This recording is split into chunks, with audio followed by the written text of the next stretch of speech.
we assume things are nailed on, but you know what? Everyone assumed La La Land was nailed on for Best Picture. True. And look at what happened there. Oscar time. It is pub talk. I think Once Upon a Time in Hollywood is going to storm the Oscars. Parasite's one of those films that blew me away. Parasite will just edge it. I think it's going to be close. Parasite.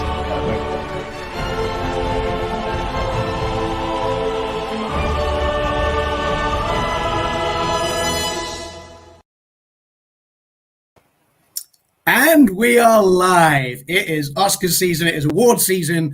It's one of my most favorite times of the year. And we are doing pub talk. I'm not in the pub tonight. You'll notice that. But I do have a beer. I also have this guy with me right here, Mr. RobFuz, Fuzzessi. Hi, everyone. He loves my last I also name. have this guy right here, Mr. Brandon. Hi, everyone. And we Good to see you all. We should have Dan joining us soon as well. So, welcome to the non-pub-shaped pub tonight. It's been a hectic day. I did want to set up in the pub, but it was just easier to go live from here where I've been working all day.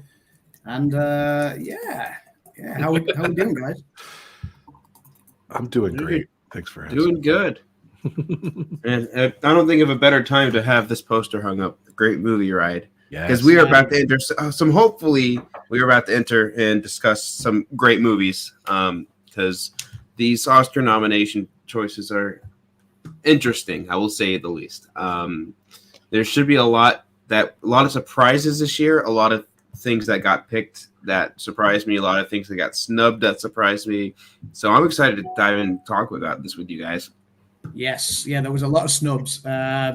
A lot of things. I think Rob said to me earlier, because we both reacted live. I haven't had a chance to trim that down for tonight's video, so I might Shocker. I might post that separately. I had a few work calls that I had to take earlier. If I didn't have those, I would have managed to get everything in the can. But it's fine. Like I had maybe 10 minutes left to edit, and I was like, okay, I'll cut it and just get ready for stream. But yeah, Rob, you said live earlier that a few things you kind of called, you predicted, that you didn't find that there was that many surprises, but no, I mean, I found some snubs. Well, maybe that was more of the surprise that wasn't nominated. Yeah. So, so here we are in the pub, a slightly smaller pub tonight. I mean, it's Tuesday night, so a lot of people have work tomorrow. They don't want to drink. I get that. But Rob, yes, sir. You normally do this to me, buddy. So, let's do it. Who's in the chat? Tell me all three people that are in the chat. Well, it's good to see Adam's Land is streaming. It is his season. It's all exciting. Who is in the chat? We got up front. We have Lisa, Joey, Keith. It's Joey's World. Welcome, guys. If you guys, we'll get to this. We got Jonathan Chong in the house. Did you ever send Jonathan his thing? I gotta ask you that. We got Ray. He sent me his address last week. All right. He sent me his address last week, so I did message him back, and I said I would get them out to him soon. So in the next week or so, I will get them posted out. So all right, cool. Sorry about that. We got Samantha Lowe. Happy birthday week, Samantha. We got Adam's Land. We got me, RobFuz. We got Brandon, Phantasmic Gears. We got Disney Noah in the house. There's Jonathan Chong again, ladies and gentlemen. Who I didn't know. I think Jonathan's from Canada, I think he said. I don't know. And we got Noah. Noah, my man. What's going on? And that's it for now. We got more people coming. I just blowing the dust off the Adam's Land channel. We're kicking it into high gear. So Toronto. Yeah, okay, cool, Jonathan. I didn't know that. Very nice. Okay, cool. Yes, Jonathan did send me his address the other day, and I will get some Pub Talk coasters out to Jonathan because he tied up with Grace last year in the sort of the Pub Talk viewers kind of predictions that we do. Obviously, every year we have our predictions. You'll see this little guy next to me. This is the one I won last year. I've won 300 pounds. Like, so is that award? Is that what you won last year? You couldn't. I wish he'd asked that on the stream because Adam looks so proud of that little statue he bought for himself. Let's hold it up, Bill. Let's hold it up. Well, I got to send you some. You guys need to challenge me and take one of these bad boys for yourselves this year. So, but don't you I've got another two of these.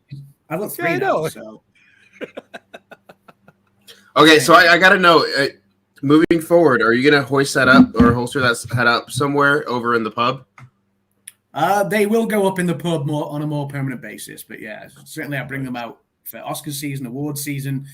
Award season started with a bit of a sort of a whisper, you know, with the Golden Globes. That was kind of it kind of came and went, and nobody saw it. They didn't live telecast it this year. I think. Obviously, the most bizarre award show ever. Sorry, Adam. Like, it's just like I found out about it after it happened. Like you said, after it happened, I'm like, I think I messaged Adam. I'm like, did the Golden Globes happen, or is that just the nominations? It was just so confusing. It was so weird. The Globes have so much gone down in estimation, credibility with Hollywood at the minute with the controversy last year. So I think a lot of people they weren't even bothered about winning a Golden Globe. Obviously, we've seen the SAG nominations, the SAG Award nominations, and the BAFTAs came out on Thursday as well. Yeah. There was a few surprises in the BAFTAs, and when you look at SAG and BAFTA, you know, it's kind of the precursor for what you expect to see in the Oscars, which is what threw out a few curveballs today. So yeah, we'll get into that. Hopefully, DizneyDan will be joining us shortly as well. I know he got home late from work and he was cooking dinner with Hannah, but he should be joining us soon. Did you see the late breaking news, Adam? Late breaking news. They announced the host. The host of the 2022 Oscars is Adam from Adam's Land. I'm so excited. Yes. It'll be the only way I ever get to go to the Oscars. I can see Adam just giving an opening speech. First of all, I want to say I'm honored to be out here presenting the Oscars. But then also, what an absolute mess. My predictions better be right. I'm not sure what you've just portrayed me as. You went from Scottish to Dick Van Dyke. That was awesome. That was awesome. Wait, Brandon, you do me a favor for the rest of the show. Talk in your British accent. I love it. Yeah, you're so used to doing me. You got to. I'm so used to doing Rob. I can't. It's hard to do a British accent. I'm not good at it. It's different than before. That's the best part. It's like you're trying to train me as a Londoner going, "Core blimey, mate." We got 3 LOLs in the chat, by the way. Yeah. So. Oh dear. No, but Ray brings up the good point. 1 year, someone else will win in about 14 million years, 605 years time. Yes. You know what? I don't mind losing to Adam at all. I really don't. It's when I lose to like Brandon, that's when I get pissed. I mean, which was the year? It wasn't last year, was it? I think it was the year before. Brandon only got 3 1 year. Brandon only got three or four right, didn't he? That was last year. A couple of years ago, I was doing pretty well. Because we analyzed this though. What guy? Sorry, Brandon, I interrupted you. Because last year for 2020s, not many films got released, so I didn't get a chance to catch any of them. But like 2019, all those films. I caught like 95% of them in theaters, and then this year I've got a good head start because I've been watching a lot of them already, and like I'm pretty sure like once all these films hit digital or something, I'll get to watching them before the Oscars. So, yeah. Well, the problem is with Brandon. I'm going to give you a little tip here, real quick. Sorry to interrupt Adam here, but don't vote with your heart. Vote with who you think's going to win. That's the way to win. That's the problem with Brendan. He votes with his heart, which is it's awesome, but you're only going to get 3 again. So you're not wrong. I'm not wrong. We talked about this. It's no secret. So, but I love that you vote with your heart. So I think Dan learned his lesson at one point. He stopped doing that too. So I love the clip. It was true in the intro too. That shows my point. Yeah, where he said, "I think Once Upon a Time in Hollywood is going to storm the Oscars," and I don't think it did it? I think it got like 1 or 2. It got like 1. Yeah. No, it got production design. I remember it got production design, and Brad Pitt scored an actor. So I think it was 2. Mm-hmm. So Grace says, "Oh, sorry I'm late, my friends. Grace, it's all right. We're just wrapping up. It's been a great stream. Good night, Grace." We're joking. We've just got in. So welcome, Grace. Chat. I know Kimmy's only just made it to a hotel as well, so she's just been messaging me. So hopefully she'll pop into the stream shortly and say hello as well. Not into the stream, into the chat. You know what I mean. So is Kimmy participating? The future Miss Adams Land, is she participating? You will hear from Kimmy, but what you won't hear is Ma Rainey's Black Bottom. Ma Rainey's Black Bottom. No, you won't hear that tonight. But because that film obviously has no nominations this year. So, but yeah, hopefully, like I say, hopefully Dan should be with us soon. Good. So Grace is commenting on your cool shirt, Rob. Thanks. It's at Disney. I wore this to Magic Kingdom. So there we go. Nice. I'm not a pass. Hey, you're not. I was about to say you're not a pass. I am not. So, in tribute to my great friend Brandon, I wear this shirt in honor of him. Whenever I'm not able to be there. Yes.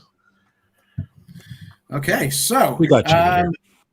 Did you guys have any kind of pre-expectations or anything like that, or things that you were really looking forward to seeing, whether they were or weren't nominated? You know, any predictions, anything that you were kind of looking out for specifically before they were announced today?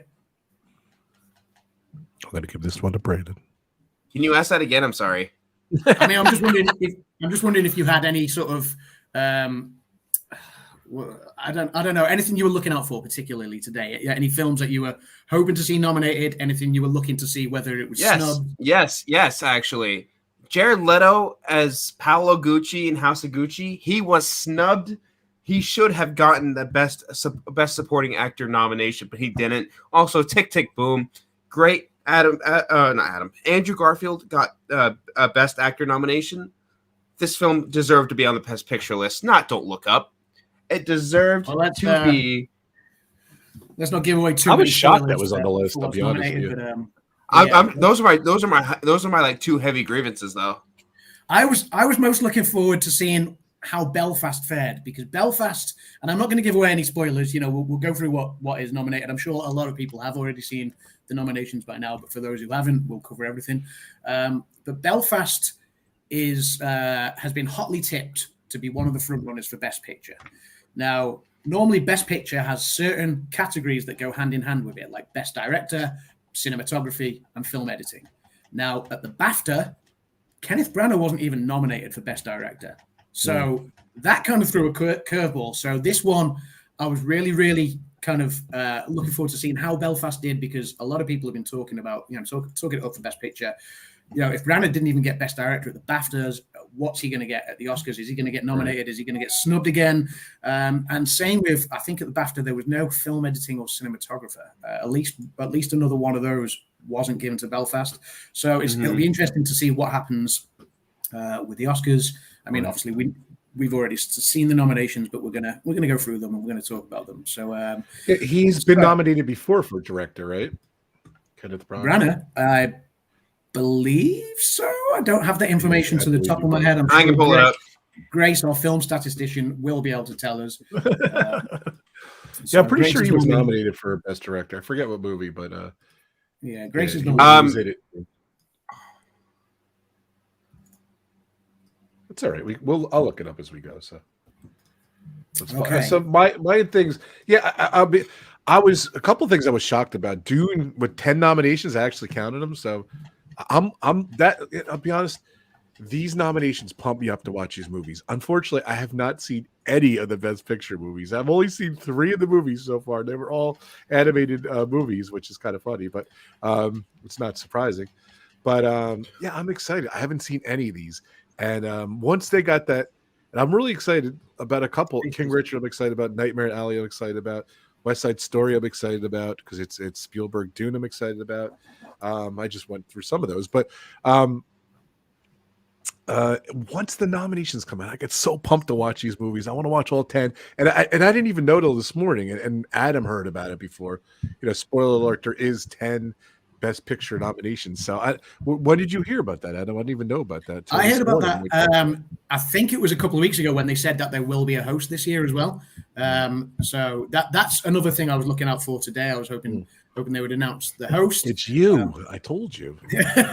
But they did say that they confirmed that there will be 10. There was always that kind of sliding between. I think it was between 5 or 7 and 10.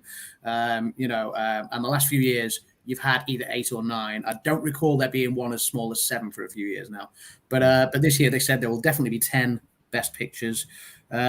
Jim from More Sunshine Please has posted a message saying, "Hey guys, I'm driving home and I'm listening to the beginning, so I can't immediately hear you greet me. But anyway, hi." So Jim, once you've caught up to this point, I hope you have enjoyed what you've It's listened really to much so far, later. and the rest, Really. stay with us. Who Hi, else? Jim. 10 minutes from now. Yes, yeah.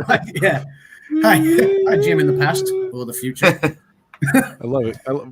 It was also, I got to meet Brandon and Jim at like the same time. It was awesome. So Stacey Rogers I have has video of us also meeting. popped in and said, What's up, stopping in to Stacey? say hi. I wish I could Definitely. stay, but we have to head out to the store. Have a great Watch stream. Stacey. Yeah. So, okay. So, are we, I mean, Dan's do not this. here yet, but hopefully Well, let's he'll start be with us talking about it. shortly. Dan can jump in later. Yeah. I'm We've hoping. got 7 people watching on Adam's Land. We were at 10, so maybe a couple of people will Sweet. come back. Hit that like Annoyingly, my chat in StreamYard always stops, so now I can't cycle past. You know what I do? Getting Here's a tip. Here's a hacker tip. I put StreamYard on my screen and then I pop out the chat from YouTube and I put it right side by side. So I never have that problem.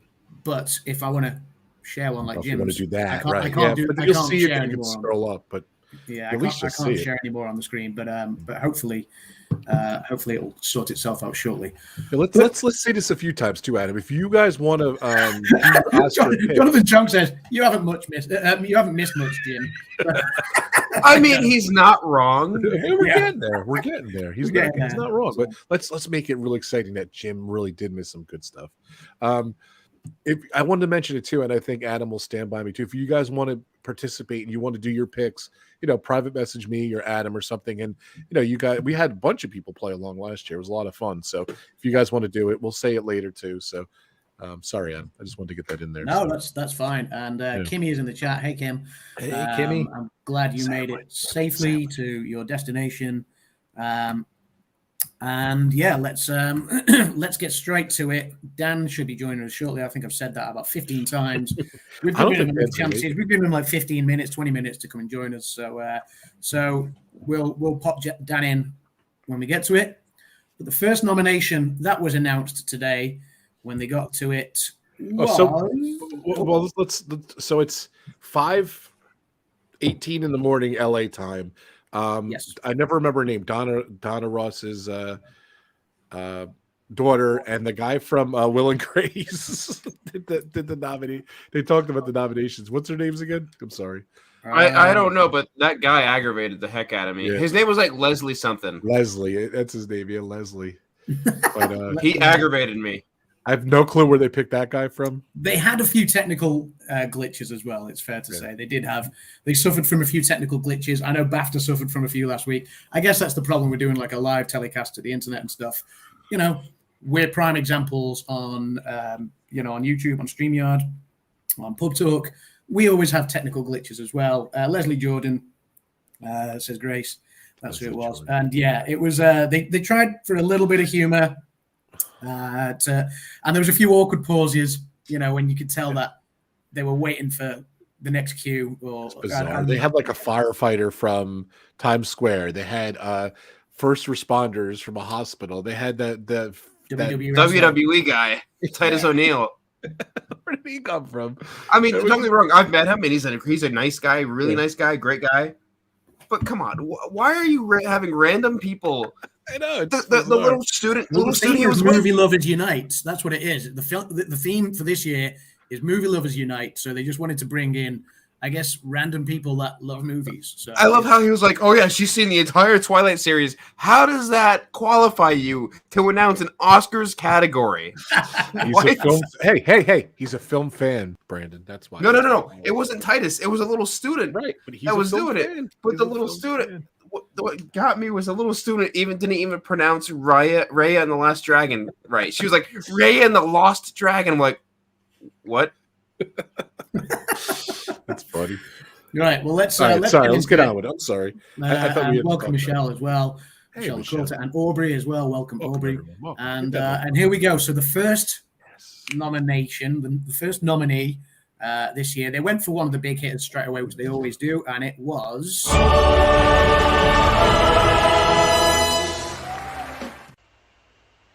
Here are the nominees for Best Performance by an Actress in a Supporting Role. Jessie Buckley in The Lost Daughter. Ariana DeBose in West Side Story. Judi Dench in Belfast. Kirsten Dunst in The Power of the Dog, and Arjanu Ellis in King Richard. Now, this was a great job on that. That was really cool. Amazing job. I knew he was doing this stuff. That thing came up. I jumped out of my seat. I saw you. I was watching you on yeah. I saw you fall backwards. That was awesome. I'm sorry. Man, that was funny. But so I'm actually really excited for this list because there's like you have some great like actresses in this category. Finally, Yes. you have Kristen Dunst, which I still need to see Power of the Nap because I call it Power of the Nap because I fell asleep watching it. Her performance was great in it. It's a really slow burner of a film, but her performance is superb. So From what I saw, she was delivering a great performance. And then Ariana DeBose, I loved her in West Side Story. Everything about West Side Story is great, but like her performance was fantastic. So I'm really excited to see to see how this plays out. She was like a newcomer, right? Mm-hmm. Her only experience was playing Fiona and Shrek in her high school play. Yeah. I mean, there are some good performances in this. I think it's too early to call who would get this one. It's a supporting actress. So let's have a look. I mean, Jessie Buckley, I've not seen The Lost Daughter yet, but I've heard that her performance is superb. Ariana DeBose, I've not seen West Side Story yet. Judi Dench. Love Judi Dench. I mean, this is like, is it her 7th or 8th nomination now? But I mean, I don't think she's the standout performer in Belfast, in all honesty. So I'd be surprised to see her take this award. She is good in Belfast, but I did think I can't remember the actress' name, but the mother character in Belfast is more prominent and plays a great role. Kirsten Dunst, she had a great moment in the piano scene in The Power of the Dog. If you've not seen it yet, it's like I said, the whole film's a slow burner, and you're kind of waiting for the punchline, the payload. But she is very good in that. And Arjanu Ellis as well in King Richard. She is brilliant in King Richard. It would not surprise me at this point to see the award go there, but I've got more films to watch yet. So I heard Belfast is good, but it's a kind of forgettable. Belfast. There's a great review. I think you'd appreciate Belfast more being British. I'm not sure how it will go with American audiences. It's a Kenneth Branagh semi-biopic, and it's a lovely little coming of age story. The cinematography is great in the opening scene, and yeah, I think it's. I enjoyed it. I enjoyed it more than I thought I was going to enjoy it. That's all I'll say on that. Okay. So yeah, I'm excited to see it. Is That's one of the ones. Film? Maybe not. Maybe I don't know. Would I watch it again? I wouldn't be in a hurry to watch it again, but it's not to say I would completely avoid it. It was all right. So I also found all of the things that Kenneth Branagh was nominated for. He got nominated for Best Actor in Henry V. Best Live Action Short Film was Swan Song. Best Adapted Screenplay, Hamlet. Best Supporting Actor in My Week with Marilyn. And then did he win director? That was the question. I didn't see whether Grace answered that as well. Actually, I thought he did, but it's all right. But yeah. So it doesn't say. Jonathan says, will they give it to Dench as she's getting old, etc.? I'm not sure age has anything to do with it. I mean, we have seen some elderly actors win in the last few years, like Christopher Plummer when he scored his first win. That was about 10, 11, 12 years ago. And of course, last year we saw Sir Anthony Hopkins, the oldest Best Actor award. But I don't think age is a factor. I don't know. I can see this going to Arjanu Ellis. You would think they would go that direction, but they generally don't. Like, because she's older, they'll feel bad for her or whatever. They just don't. So he was nominated for Henry V in 1989. Yeah, Jim just said Henry V. And Belfast, yeah. Okay. Oh, he said it. I'm sorry. Thanks, Jim. There it is. Hey, what a question mark. So I'll tell Jim. So the next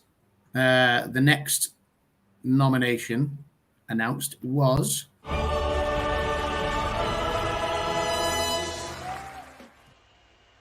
here are the nominees for achievement in costume design: Cruella, Cyrano, Dune, Nightmare Alley, and West Side Story. Now, the only film that I haven't seen out of this is Cyrano. So this is going to be a tough category to choose from. What do you guys think, though? I can see why Cruella was nominated. I've not seen Cruella yet, but obviously you've seen a lot of the trailers. I can see exactly why it was nominated. I think Emma Stone looks superb in that. West Side Story is the one that, I can see exactly why Dune was nominated as well. I can't comment on Cyrano and I can't comment on Nightmare Alley yet. But West Side Story, yeah, you can see why that's been nominated. And it wouldn't surprise me to see the award go in that direction. Mm-hmm. See, for something that I noticed is, like, sorry to cut you off. No, it's fine. With Nightmare Alley is supposed to take place between like the 20s and the 30s, I think. Maybe like towards the end of the 1910s. But it as far as costuming goes, they do a great job. But nothing really stuck out to me like Cruella or Dune does. Yeah, you know what I mean. Like a fashion person, obviously Cruella, the character. So especially because Cruella, like, great movie. The costume director of Cruella also did Mad Max Fury Road, which won best costume design back in when Mad Max Fury Road came out. I forget what year it is, but yeah. I think this is going to be an award that it'd be interesting to see how this goes, because I think at the moment it's too early to call this one. We'll see how the rest of award season goes, before you kind of start to get an idea. But at the moment, I think it could kind of go in one of two or three ways. So Mad Max was 2015. Okay, Mad Max was. It came out in 2015, or it won 2015. 2015, it came out. So okay, so it won 26. Okay, gotcha. Okay. The next category announced was.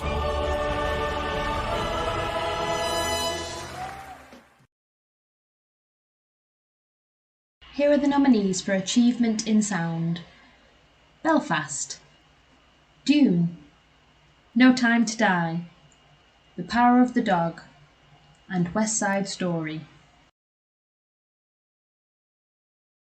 I think Ma Rainey's Black Bottom might be The Power of the Dog. I like the way she said that. That's this year's Ma Rainey. I was really surprised to see Belfast nominated for sound. I don't recall any amazing sound moments in Belfast. Maybe I do need to rewatch it to listen out for the sound more. Dune, I can completely understand. West Side Story, it's a musical, can completely understand. But on that regard, surprised Tick Tick Boom was overlooked. So I don't know. What do you guys think? Yeah, I think Dune will do good in this because it's got nominated so many. Sorry, Brendan. So it's nominated so many things. West Side Story probably again amazing. So, but go ahead, Brandon. What were you thinking? Sorry, I'm gonna toss up between West Side Story and Dune. Dune, like I saw it in IMAX, and just through the speakers, you could feel it in your chest just from the sounds from that movie. So, I would like for them to go with Dune. I have a feeling they're going to go with Power with the Dog for some reason, though, because they nominated the crap out of that. But to be fair, they nominated the crap out of The Irishman, and they won like 2 things from The Irishman. I don't think it even won 2. I think didn't The Irishman win nothing? As far as I recall, didn't it get like 11 nominations and scooped absolutely nothing? I could be wrong, right. But I thought The Irishman didn't take a single award. I think you're right, as I recall. But yeah, I mean, I would be disappointed if The Power of the Dog won achievement in sound. Yeah, I could see why Dune or West Side Story would get that.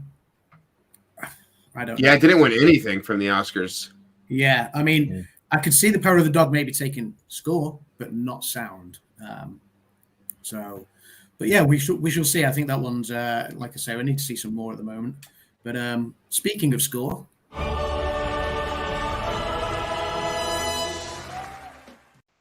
here are the nominees for music: Best Original Score. Don't Look Up, Dune, Encanto, Parallel Mothers, and The Power of the Dog. Terrible category. Why don't you tell us what you really think? What's Parallel Mothers? I never even heard of that. Parallel Mothers is one of the international films. Oh, okay, So, you did tell me that. I'm sorry. Yeah, Penelope Cruz is in that one. So I just you know. yeah, Hans Zimmer's incredible though. He's such an incredible. Yeah, Hans Zimmer. He did the score for Dune. Am I right? Yes. Yes. Yeah. So yeah, I could see him. I mean, Hans Zimmer is superb, and maybe Dune will take that, but I don't know. Part of me thinks maybe that that one will go the way of Power of the Dog. So yeah. We'll tell our picks. Let's just we can just go over. Yeah, I mean, there's more to see. Encanto, you can't overlook Encanto. Yeah, I think that might win it. Actually. That is obviously it's a Disney musical as well as pretty much all Disney films are. But yeah, and didn't you say, Rob, that like the album is like number 1 or something? Yeah, for 3 or 4 weeks in a row. It's the first time in a long time since the soundtrack has been number 1 spot. So I forgot. I'd like to see how many downloads we don't talk about Bruno has, because everybody is just memeing.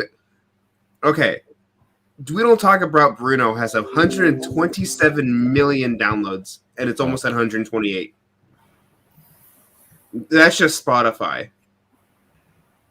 That's crazy. Crazy. The kids love that song. My friend who actually is a teacher, he actually just texted me. He said the kids just constantly sing that song all day long. So, and my other son actually watched some of the movie today in school. He said he's kind of sick of the song and didn't even see the movie yet. So, Kim says she wants Encanto to win that. Grace says, I need to start seeing these movies. I'm so far behind. Yeah, Grace, I've got no doubt that you will catch up. I think you're always up there with your predictions as well. So yeah, I'm sure. I mean, the great thing is between nominations and the actual award show this year, there's quite a while to go. You've got about 6 or 7 weeks. So yeah, it's all good. Jonathan says the question is who will win it. That's for you to predict, Jonathan. Yes, Jonathan. So yeah. Yeah. Dan has said he's not going to join us tonight. He's kind of caught up in a couple of things. So, but he will, of course, make sure he's with us for the predictions, which will be later into the award season, so just before the Oscars itself. So, but Dan sends us apologies and says he can't join us tonight. No worries, Dan. We will see you soon. And moving on to the next. You shouldn't have said that. You could have just said he was coming the entire show, and then and then say that. How many people are here just to see Dan? If everyone jumps up the stream. They're dropping out now. Darn. Yeah, I know they're all DizneyDan fans. Those are subscribers. Like whenever Carlos would show up in Rob's stream, it just went up. It's just gone up from 10 to 12, so that's it. People are coming. There's no Dan. So. We can finally watch it now. We got to bust his chops. Go ahead. Let's do this. Yeah, the next nomination announced.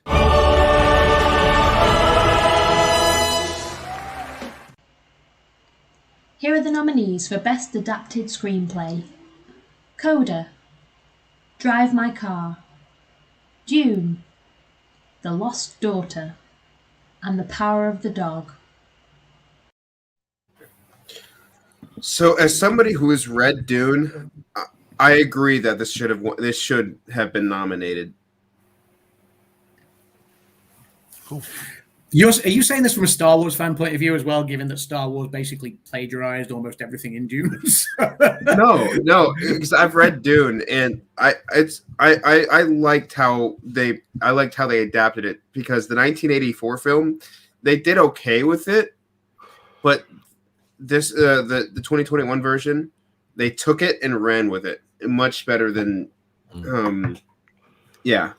But I think it's funny in the in this category when they were announcing it earlier, because Denis Villeneuve, his name came up in the title card. Yeah, and the guy, that Leslie guy, read it. He's like, Denis Villeneuve. I'm like, what? Yeah, because there's a and running joke. He practiced it for like a month. Oh, he had to have. He still got it. But it's funny though because there's a running joke. Everybody just mispronouncing his name. Like there was this one guy when he was reviewing Arrival years ago. He's like Dennis Villeneuve. I'm like, what? That's awesome. Yeah, I've only seen 2 of these 5 films so far for adapted screenplay, which are Dune and so I was looking at original there, Dune and The Power of the Dog. So The Lost Daughter, I'm looking forward to seeing Olivia Colman's in it, of course. Coda is another one that Kim and I are both looking forward to seeing. And Drive My Car. Drive My Car is one of the international films from Japan. It's a 3-hour-long one. So I'm interested to see where this is going to go. Is it going to be exciting and gripping like Parasite was, or is it going to be like Minari? So I'll be interested to see what Drive My Car is, what it's about, how it goes.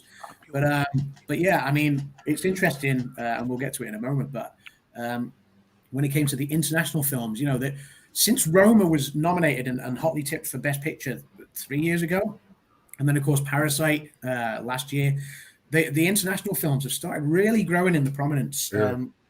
And we've seen one nominated now for adapted screenplay, and there is another one actually nominated for original screenplay, which we'll get to in a minute. So, but yeah. So, Rob, have you seen any of these ones yet? The adapted? I have not. So yeah, I'm looking forward to seeing everything now. I'm excited. Yeah, Dune is really good. I enjoyed it. I don't know if it's my favorite film yet, but I did enjoy it. I did kind of chuckle because I knew that there was it inspired George Lucas with Star Wars, and you can see a lot of the inspirations there.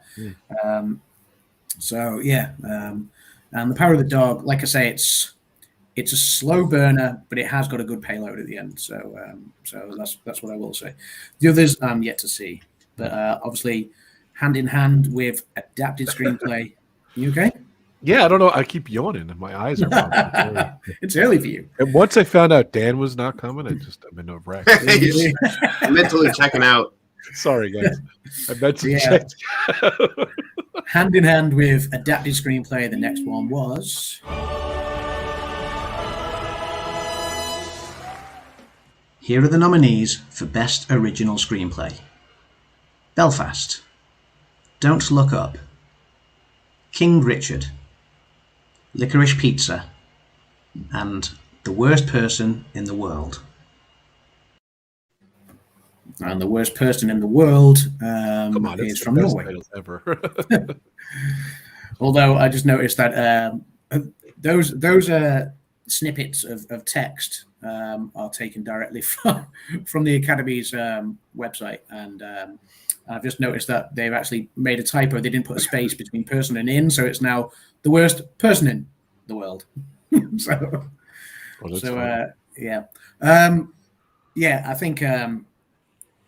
so. These are the original screenplays. Belfast, it wouldn't surprise me to see the award go that way. Don't Look Up is great as well, though, and King Richard. I've not yet seen Licorice Pizza. I've not yet seen The Worst Person in the World. I've seen 3 of these 5, and all 3 of those could be in the running. They're all really, really good films. Don't Look Up is really cleverly written. I think it's great, and I love that King Richard is written from the perspective of the Williams sisters' father. So really interested to see how that one goes. No, people. I'd like for King Richard to pull it. Sorry, what did you say, Rob? No, I'm just saying. I know people love Paul Thomas Anderson. I don't know if they would just give it him for that or something. I don't know. I'd like to see King Richard take it. Yeah, Kimmy and Jonathan kind of agree with you there. Jonathan Chung says maybe King Richard will claim this one, and Kimmy says King Richard was brilliant. So, and I concur. King Richard was really, really good, really enjoyable. So, you know what, Adam, I was thinking sometimes they'll gravitate to one film, and one film will just be heavy on the awards, and then sometimes they're just all over the place. To me, this year it seems like, I don't know. My first. You could use this for your snippet for the montage. To me, this year looks like they're going to be all over the place with the awards. There you go. You could use that snippet. There you go. You might be right. Who knows, though? Yeah. That's my first impression, though. So the one thing, and I know you're looking forward to this, Rob, is obviously I always do my spreadsheet with the total nominees for each film and all the ones that we need to watch. I love I've not got around to doing that yet. There's only so many hours in a day, so I'm not sure how many nominations each film has scored yet. There's a few that you'll see recurring. Belfast was like 7 or 8, and I think Dune was 10. I did count Dune, and I think those were the two most. I know Dune got 11 Howard the BAFTA Dog, I think, was nominations. a lot. So, 11, so okay. Dune was Wow. the front runner with 11, and the next film was like 6. So so a bit like I think last year didn't Mank get 10, and then there was like 6 films all with 6 nominations, and similarly like I think the year before, The Irishman got like 11 nominations and was a clear front runner. Yeah. But so we'll see, because the front runners don't always win anything, as we've seen with The Irishman. So and it used to be not the case. If you got a lot of nominations, you used to win. You used to do really well, and that's definitely not the case. And the good thing about too is, I would say, Brandon, would you say, Adam, would you say like 70% of these movies are already out and streaming, and you could watch them already? I'd say so. I think the pandemic's helped with that. A lot of the films are now more readily available. So obviously there are a lot more in the cinema again this year, which weren't able to be viewed in theaters and cinemas last year. But he's pouring a beer, ladies and gentlemen. But something I noticed is like a lot of these films are going straight to HBO Max now. Like they're streaming with coincide with each other. That's why I watched King Richard, because I was going to go out to the theaters to see it. But I'm like, not really feeling out. I'm not really feeling like driving out. I'm like, I'm home. May as well watch every Warner Brother movie. All 22 of them or something this year. Or last year went straight to HBO Max for 1 month. I literally just saw a headline that The Matrix is suing HBO because they did that or whatever. So, see, The Matrix wouldn't have made any money anyways. That movie sucked. It's horrible, yeah. So, what's up, John Surfbum in the house? What's up, buddy? John Surfbum is in the house. Jonathan said before, "Okay, bye. I'm out of here. There's no Dan." So, yeah, and Kimmy just said, "I agree with Rob. It's hard to see a particular film dominating, but anything can happen, and that's right. Anything can happen." Just like with nominations, there's always a couple of curveballs and surprises. And I'm sure there will be a couple of those. That's why I like doing the leader shows, because like we talk about the buzz, we talk about what are we going to think, and like right now I don't have any opinions, and then you watch interviews and read articles and stuff, and then you definitely form an opinion what's good and what is what things, and that's not always the case as well. So, but we'll see. Yeah. Yeah, and it's interesting because once you've seen these films as well, sometimes you completely disagree, or there's something that you think, well, I must have missed that, or you have a completely different perspective. So, when we talk about curveballs, there's always the shorts that kind of throw a curveball with our ballot papers, and the next nominee announcement was.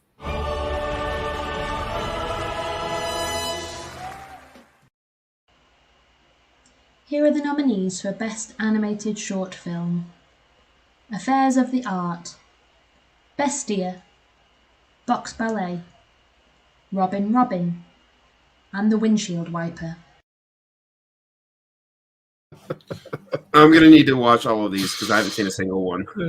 I have seen Robin Robin already. It's got Richard E. Grant in it, and it's got Gillian Anderson in it as well. So I gave that a watch. That was on, I think that was on Netflix, if I'm not mistaken. And it's pleasant. It's pleasant enough. So yeah, there was that one. There was another one that I was expecting to be nominated. I can't remember what it's called now. It was on Disney. It didn't get nominated anyway, so we can forget about it. But it was that one was a lovely little 7-minute thing, and I thought it was great, but it didn't even get nominated. Wow. No, Robin Robin's more like about 30 minutes or something like that. Hey, so, Robin is 32 minutes. I just looked at Netflix. Yeah, 32 minutes. Yeah, there you go. So it's on their movie poster. It says pleasant, and in a little thing, Adam's Land. Yeah, it was okay. I mean, what a review. I'm not sure whether it'll win, but it's the only one I've seen so far. I'll try and watch a couple more. But no, Robin, it was pleasant. So, but yeah, so you've not seen any yet, guys? Neither of you? No? Animated shorts, no. No. How about animated I tell this story every year. Like I took a film class, and one year they showed all like the animated movies, and I saw all of them, and the one I liked the best won. This is 20-something years ago, but it was really cool. I tell that story every year. I think I know you tell it every year, and I love hearing it every year. I gotta remember the year because it was fun seeing him. 1930. Thanks. That's all right. Next one. But no, yeah. So on the shorts, sticking with the shorts.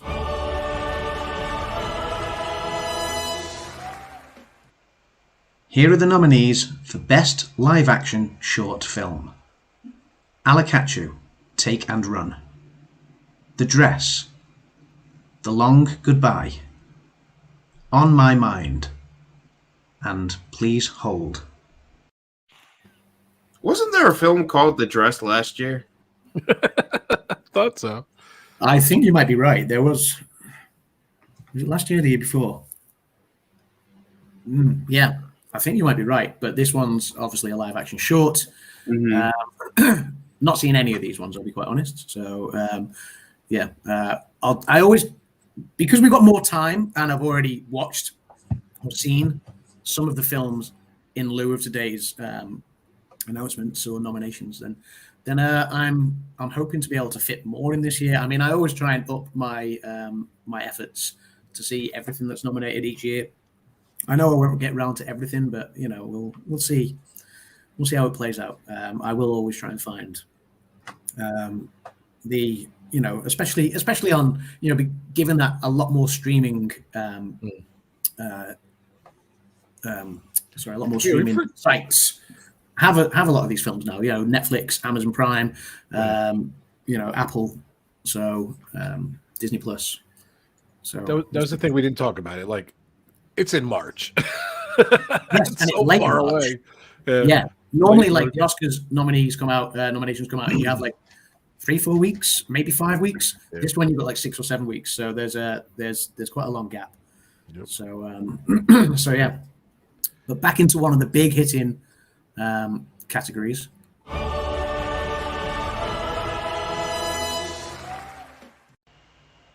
Here are the nominees for Best Performance by an Actor in a Supporting Role: Ciarán Hinds in Belfast, Troy Kotsur in Coda, Jesse Plemons in The Power of the Dog, J.K. Simmons in Being the Ricardos, and Cody Smith-McPhee in The Power of the Dog.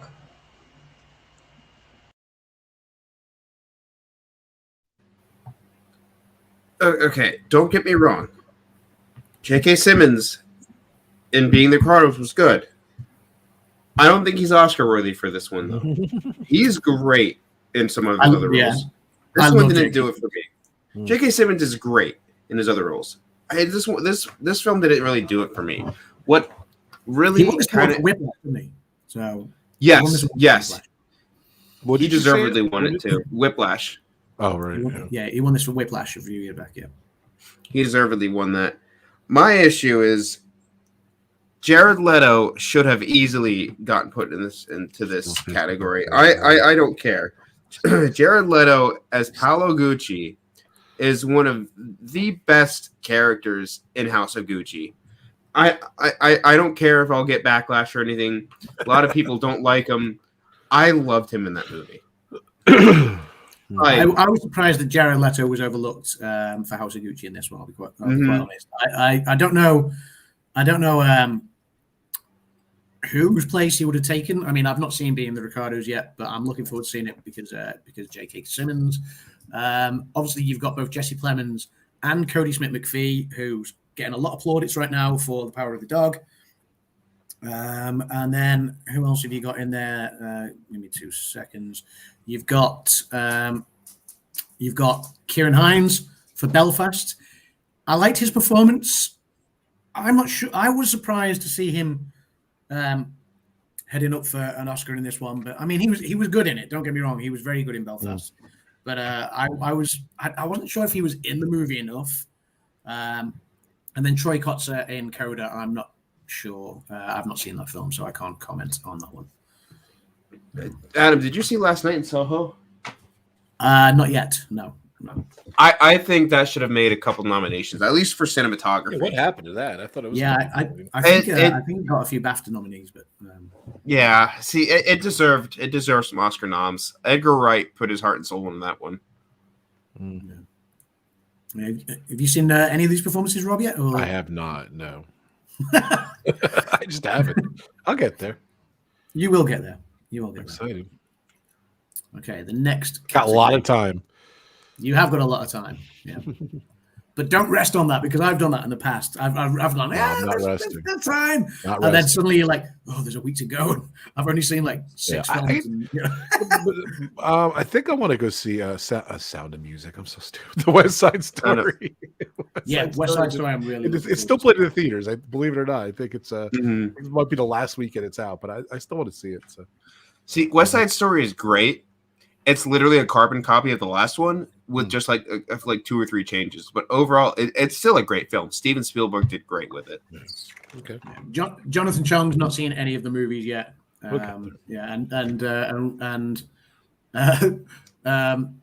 Michelle says it's a different dress. You know, we're going back to the dress earlier. And Ray says usually they come out and it's a mad scramble to watch the films. This year, the Oscars are 5 days after my birthday. So yeah, it's later in the year again this year. It was late last year, but that was because of the pandemic. This year, it's just late in the calendar. It was supposed to be February 27th. They moved it back to March 27th, so they pushed it back an extra. Why was it moved? I'm not sure why that was. Maybe it's because they decided that they were going to have a host, and a host has to put a lot of work in to prepare their monologues and their own speeches and any sort of skits and things that they want to play. So, I don't know. Maybe it was because of that. Maybe it was something else. I'm not sure. It could be pandemic wise again. It could be, I don't know. It could be a scheduling issue. But yes, okay. The next category was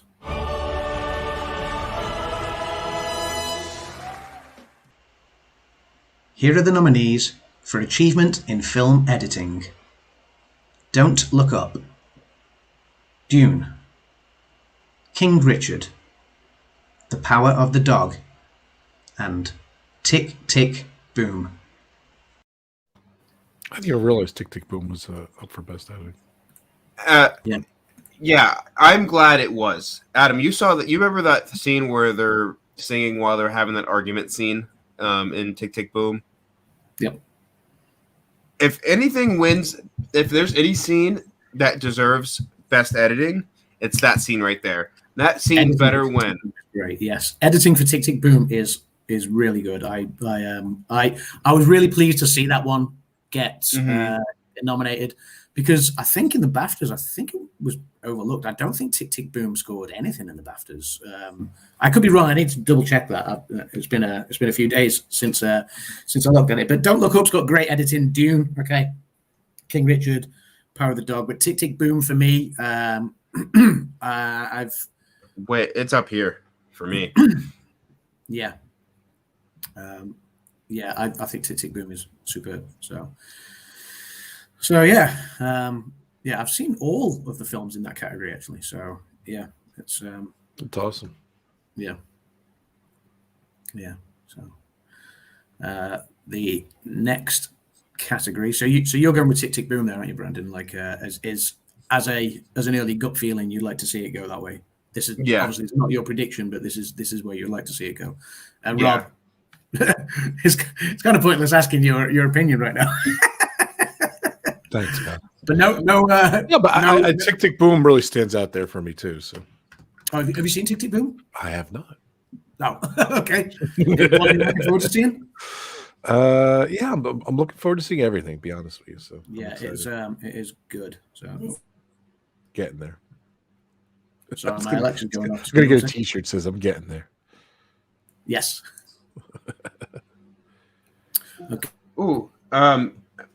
So HBO Max actually just released Nightmare Alley. So if you, it's out. Yeah, it came out like a day or two ago. Yep. Yeah, I'm excited. Yeah. I'm excited to see Nightmare Alley. I'm looking forward to seeing Nightmare Alley. Yeah. So, I wanted to love that film. I went in there with high hopes. It's an enjoyable movie. It's good. It kind of loses me though. I'll say that. Okay, well, there's a lot of decisions that characters make that, like, it's literally just a remake of one that came out in the 40s. yeah. So I think they all are like that. It's interesting looking at the chat. So Kim says I'm going for Tick Tick Boom, so she agrees. And Ray says, I'm sorry, but what exactly is Don't Look Up doing in the nominations? Sorry if anyone likes it, but I just don't think it's on anywhere near the same level as any of the others. I don't know. I thought the film editing was good for Don't Look Up, and it was great to see. Excuse me. It was great to see a comedy. I mean, it's led by a stellar cast, but it was great to see the Academy look at the comedy films this year a bit more, because comedies are often overlooked by the Academy. So I was glad to see that. Editing is a big category. Now, this one was one of the surprises that, for me, Belfast was snubbed. And like I say, Belfast, supposedly being a front runner for Best Picture, normally hand in hand would have director, cinematography, and editing in there. And so obviously Belfast was snubbed for its editing. That for me was a huge surprise, and that means it kind of opens up the race for Best Picture. Yeah, it was hotly tipped early on. We always talk about that every year. It goes. Yeah. So the next category.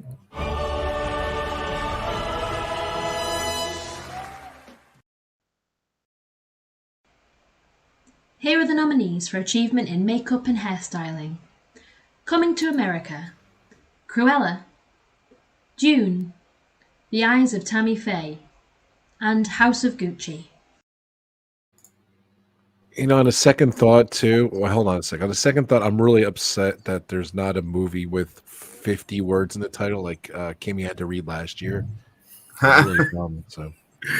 You're referring to Borat subsequent movie film. Yes. Yeah, you know what? It was funny because obviously while we were doing the audio sort of overdubs for the nominees today, Kimmy was able to rattle that one off without a problem. But when we had to record it last year, obviously under the pressure of recording it, the amount of time she had to kind of stumble over a word, go back over it again and again, it was brilliant. Today she just rattled it off. She's a pro. She's a pro. I'm proud of you. She has got great professional voice. So, but yes, I've gone to Brandon there on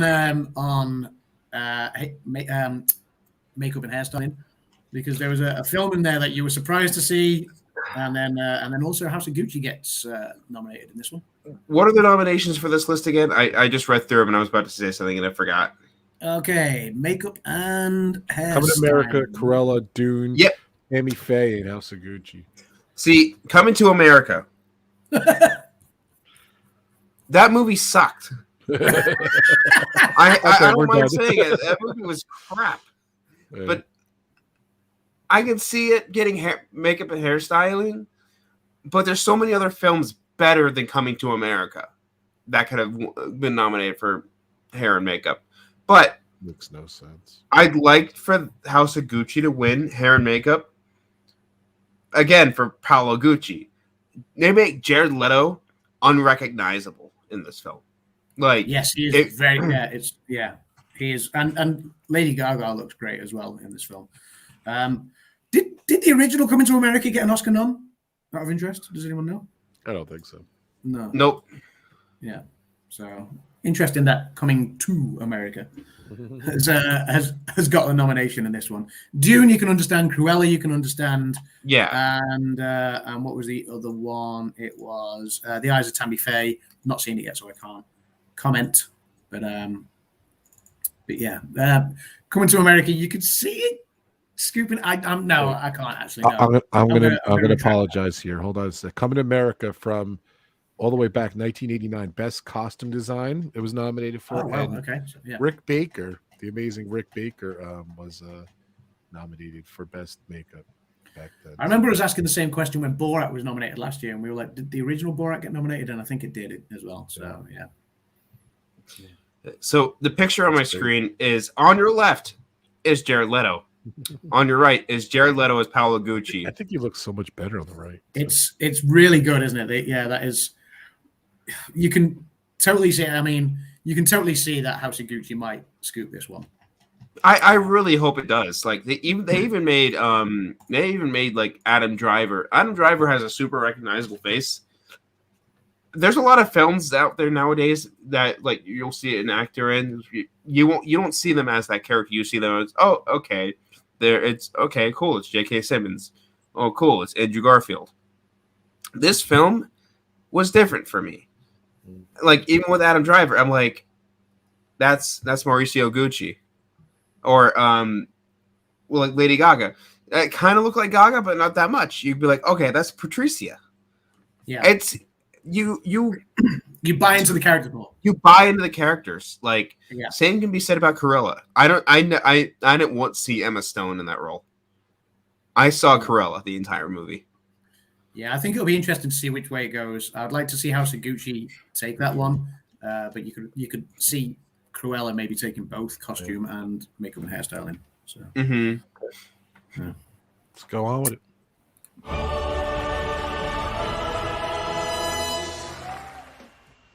Here are the nominees for Best Animated Feature Film: Encanto, Flea, Luca, The Mitchells vs. the Machines, and Raya and the Last Dragon.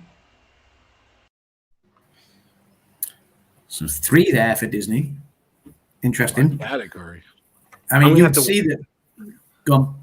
Oh, I was gonna say I've only seen one of the 5 of those, which is Shocked. Yeah, I've only seen Raya. Disney fan are you? Jeez. You've only seen Raya. I've only seen Raya. I haven't really had a chance to check out Luca or Encanto yet. I'm going to. I just haven't had a chance. It's on the list, Rob. Don't worry, buddy. Embarrassed for you. Embarrassed. I've seen Encanto. I've not seen Raya or Luca yet. I've not seen the Mitchells and my God, you haven't seen Loki yet? Flea, I'm very interested in. Flea is it's one of the international. He's a great bass player. So yeah, Flea, I think it's made history, and I need to look into why again. I did catch something earlier, but I mean, obviously it's there for best animated feature, and I think it also gets I think it's tipped for like international as well, and there was another one, so it's kind of maybe one of the first animated international films to scoop like 3 nominations. So yeah, Rob, this is your category, you said. I was just kind of kidding. I have seen Encanto, I saw Luca, I saw Raya the Last Dragon. I didn't want to say it wrong because Brandon's going to mock me out. So but they're all 3 amazing movies. It's very hard to pick one of those. So, it's tough, who knows? Yeah. I'm going to have to think about it. It's, some years you're like, oh yeah, this one's a little better or this one's way better. Those 3 are 3 great, amazing Disney movies. I recommend them highly. Raya was incredible. Like right off the bat, I'm like, Raya's just incredible. But then again, Luca was great and Encanto was great. So I don't know. Well, I didn't say anything there, did I? Going back to the makeup and hairstyling, both Ray and Jonathan say, I think Cruella will get something, but I don't know what award. And Disney Circus Girl Ray says, Brandon has a point about Jared Leto, but I'm going for Cruella overall. And then with the animated features, Ray says, I think Encanto will have this one hands down. Grace says, I loved Luca. And Jonathan says Luca was good. So yeah, we will see. Yeah, I mean, Disney have got 3 goes at this, so yeah. I'm looking at you Google Flea is a same-sex couple kissing, so I don't know. It's a Denmark animated movie, so yeah, Danish. That's right, yeah. So it seems like more of an adult kind of cartoon kind of thing, but okay, we'll see. I mean, and to be fair, when you hear best animated film, you always think of a kids movie. So I mean, it changes it up a bit. Yep, definitely. Let's do this. Okay. What's next?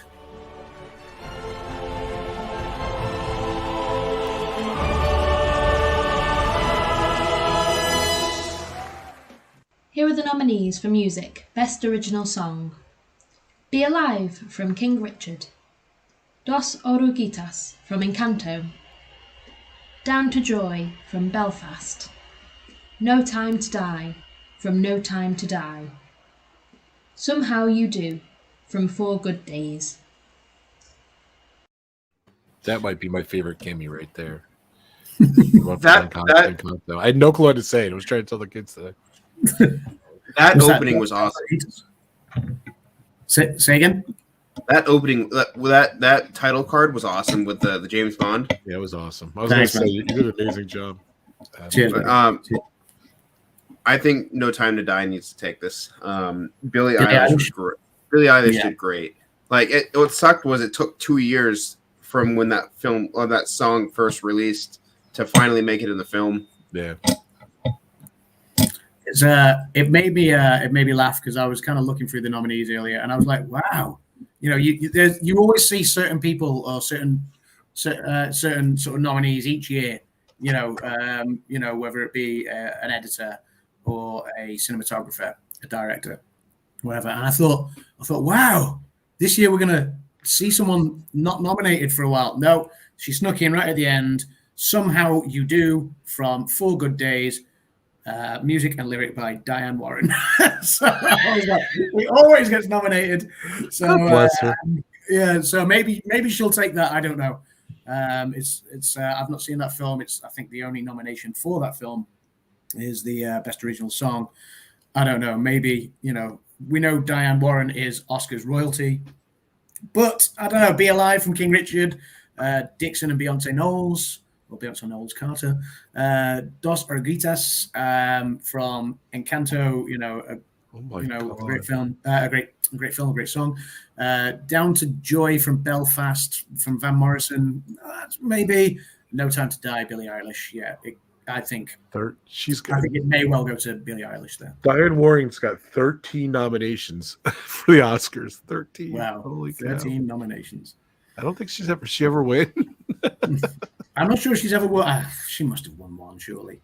So Kay Atwood says, I think Kimmy needs an Oscar for the reading of the nominations. Awesome. So, hey, Kay. Yes. Did we even say hi to Kay? I'm sorry. Kay's awesome. Yes, Kay is here. She's I know she's working, so she's kind of listening, and she just dropped that comment in. So thanks, Kay, and hello. Okay, the next category.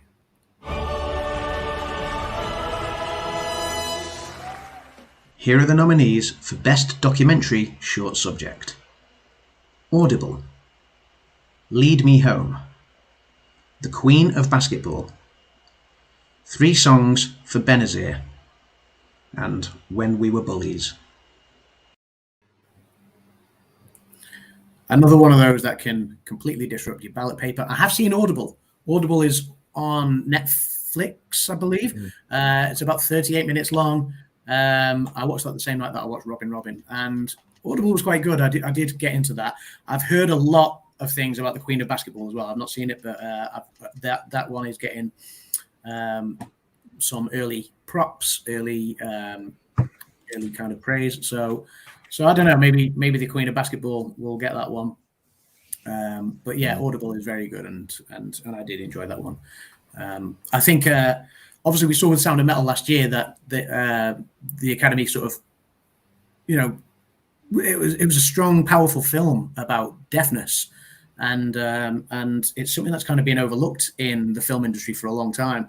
Audible is about a deaf school playing American football, and sort of living with the disability of the situation, and how they're doing. A very normal thing, and a lot of other normal high schools don't want to lose to a deaf school. They kind of look down on them, and it's quite insightful, quite eye-opening, interesting. And of course, Coda is another film that focuses on a deaf family. So it's interesting to see the Academy picking the subject up I was going to say exploiting it more, but I always take exploiting as a negative connotation. But no, sort of showcasing that more. So Audible was a good documentary. Diane Warren's never won. Diane Warren's never won. Couple cool songs too. I Don't Want to Miss a Thing from Armageddon. Maybe Glenn Close doesn't have to feel so bad then. If Diane Warren's have more nominations than Yeah, what happened to Glenn Close? Speaking of documentaries,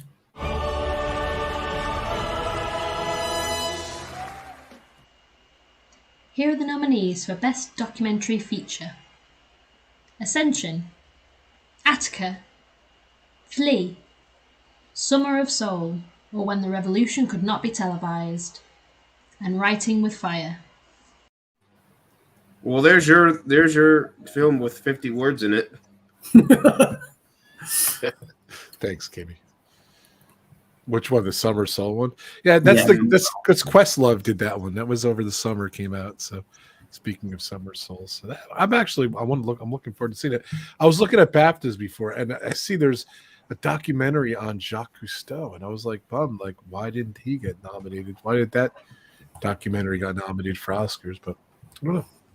Yeah, I was bummed, but yeah. So Flea is nominated in this one. Obviously, it's animated, but it's in the best documentary feature length category. So I'm looking forward to seeing that. It's both. Sorry, it's both. It is animated both. And a documentary. Animated and documentary. So yeah, I'm looking forward to seeing that. I just don't think. Oh, who knows? We'll see. And seeing what it's all about. But I've not seen any of the documentaries yet, other than the short Audible. So it's always the category that is most difficult to sort of get hold of them all. I know, obviously, last year there was the what was the octopus one? What was it called? I can't remember what it was called. Ma Rainey's Black Bottom. Oh. Yes, it wasn't Ma Rainey's Black Bottom, but that one got a lot of love last year. So we'll see how this one goes this year. The next category now. The octopus one. What's that? The octopus one. Yeah, that was funny. Yeah. I can't remember. I'm sure Kimmy will remember it. I know she really wanted to watch it. I don't think she got round to watching it in the end. So yeah, we will. We'll see if we can get around to some more of the documentaries. My Octopus Teacher. How can we forget Octopus that? Teacher. That's it. Yeah. All I did was I was kind of thinking. I googled Oscar Octopus documentary. Yeah, there it is. My Octopus Teacher. That's right. Yeah. Yeah, there was a lot of people fell in love with that documentary. Yeah, it's cute. The next nomination.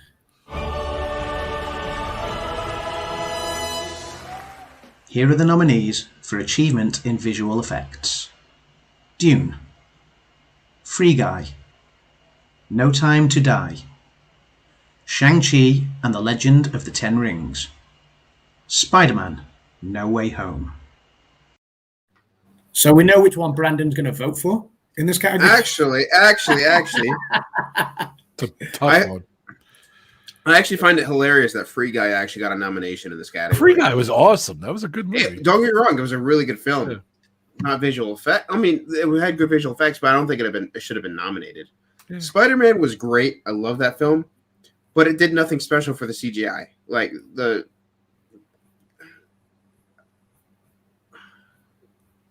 between Spider-Man and Shang-Chi, it's stuff we've normally seen. That's what I'm trying to say.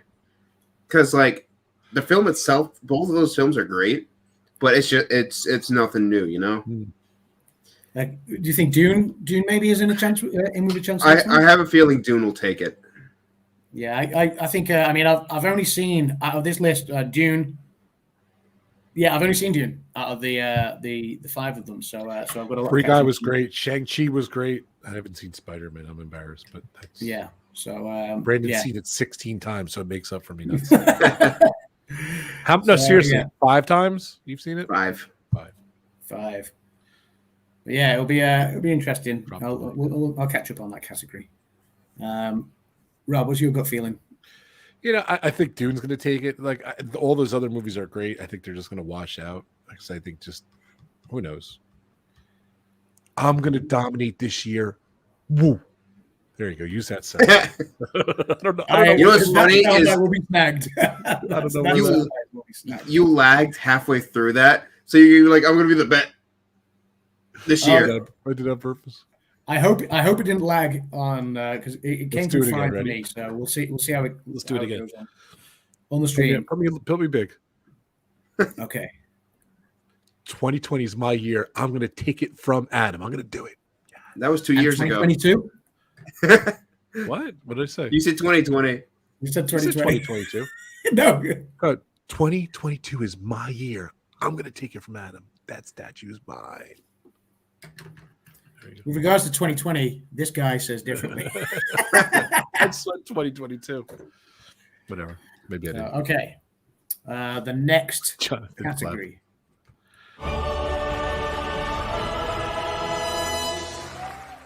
Here are the nominees for Achievement in Production Design. Dune, Nightmare Alley, The Power of the Dog, The Tragedy of Macbeth, and West Side Story. I gotta go because we went so long. The Oscars are actually on now, so. Just kidding. I love you guys. I'm just kidding. We've only got a few left after this one. What exactly, as a filmmaker, what exactly is production design? What is that? Set design. How much like effort went into like the actual practical effects and set design of everything. Set, practical, location, stuff like that. Like that was the one that or one of the few that once upon a time in Hollywood that Dan predicted would storm the Oscars. That was one of the few one, and it's because it was Hollywood down to a T. They filmed at Museum of Franks and they filmed around a lot of prominent areas in Hollywood, and they loved it. Dune, I don't see taking this one. The Power of the Dog, I could see being in the running for production design, and there was another one then, I forgot which one it was. I have a feeling it'll be between Tragedy of Macbeth, West Side Story, and Nightmare Alley. West Side Story was West Side Story was the other one that I was going to go for. I've not seen Nightmare Alley yet. But Dune, I don't see getting production design, but certainly, West Side Story I can see being up there, and The Power of the Dog. I need to see Tragedy of Macbeth as well, and I'm maybe I'll change my mind once I've seen that one. So, you still not seen any of these ones, Rob? No. Okay. I think this is the first category. Sorry, I think this is the first category, other than Power of the Dog, that I've seen all of these films. Oh, okay, so mine was editing. Yours is this production? Oh, wait, have you seen Power of the Dog yet? Or I got about 30 minutes in. That's the only one I haven't seen. You took a nap. Yeah, Power of the Nap, which I really need today, by the way. The Power of the what? Power of the Nap. That's what I call it. Yeah, it's. You missed that joke earlier. That was awesome. No, I did hear him say that earlier as well, but I wasn't sure if it sounded like he said the power of the damned. I don't know, maybe some people see it that way as well. But okay, the next nomination was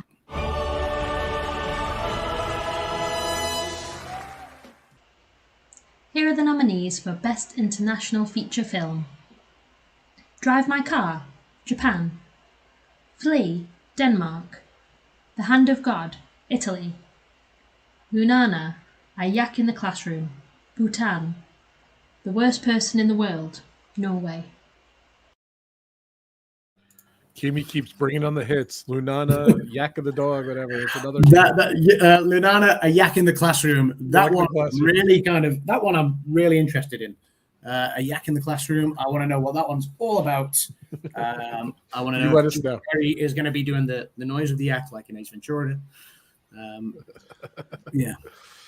So it's obviously Flee or Drive My Car. Obviously, one of those. Well, Drive My Car's been had quite a few nominations there. Flee has also had quite a few nominations, and The Worst Person in the World. So it'll be interesting to see which way this one goes. It could be any of them really. So if we follow in the route of Parasite, I have a feeling that you're putting Drive this My movie Car on the Parasite pedestal, though. We don't know that. Oh, I haven't seen it yet, but I have a feeling it's going to do the same thing as it's going to win Best International and Best. I'm not saying it will win Best Picture because I still have to see it, but it's since it's on a Best Picture list, I'm thinking it might win Best International. Well, this is it, but also, Minari was expected to do well, and then I think another round beat it in everything last year. So I don't know. We'll see. But I'm interested in seeing all these. Flee, I'm interested in seeing. Drive My Car. I think Kim's really interested in seeing this one, and Worst Person in the World.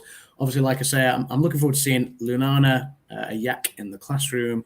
And I apologize to the one that I am forgetting. What is the one that I'm forgetting for? Is Worst Person in the World that one the Mads Mikkelsen film? I'm not sure. It's a Norwegian film. So I'm not. Where are we? Yak, So, Hand of God, Flea, Drive My Car, Worst Person in the World. Oh, the Hand of God. I've heard a lot about the Hand of God. This is the only Time. nomination it has for the Oscars, but the Hand of God was hotly tipped earlier in the year. So I'm looking forward to seeing that one as well. Drive My Car is like about like a married couple and his wife like disappears or something, or I don't know. Looks intriguing. So yeah, right. Another one that kind of sort of takes you down the road towards what might scoop Best Picture is this one.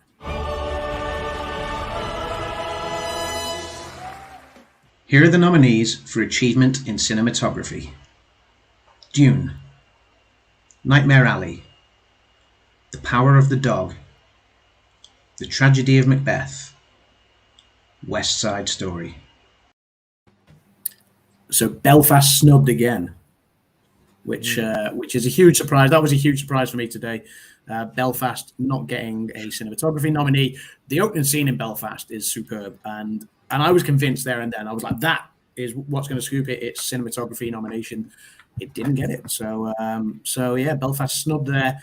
Maybe that puts it in a tricky situation when it's going to Best Picture. So yeah, I'm surprised Come On wasn't nominated for this one, or French Dispatch. French Dispatch deserved a nomination at least. Come On was hotly tipped for quite a few nominations, and it didn't score a single one. So yeah.